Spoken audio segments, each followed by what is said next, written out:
அனைவருக்கும் வணக்கம். எப்படி இருக்கீங்க? இன்றைக்கி நான் பேச போகிற விஷயம் என்னென்னா, சமீபத்தில் 16 வயசில் இருந்த ஒரு பொண்ணும் பையனும் கடலில் விழுந்து தற்கொலை பண்ணிட்டாங்க. நீங்கள் அந்த செய்தியை கேள்விப்பட்டீங்களா? இதை பற்றி நான் ஒரு விஷயம் சொல்லணும்னு நினைக்கிறேன். அதாவது, இந்த மாதிரி டீனேஜில் லவ் பண்ணுறாங்கன்னு வச்சுக்கோங்க, அது கல்யாணத்தில் போய் முடியும்னு சொல்ல முடியாது.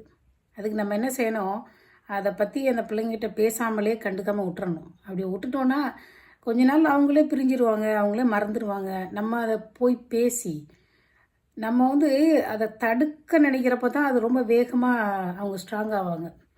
அது எப்படின்னா, வேணாம் வேணாம் வேணான்னு சொன்னால் தான் அதை அவங்க செய்யணும்னு நினப்பாங்க.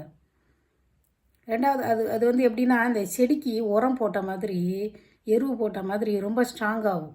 அதை நம்ம கண்டுக்கலன்னு வச்சுக்கோங்க, தானாகவே அவங்க பிரிஞ்சு போயிடுவாங்க. ஏன்னா அது கொஞ்சம் நட்பாக இருக்கலாம், கொஞ்சம் ஒரு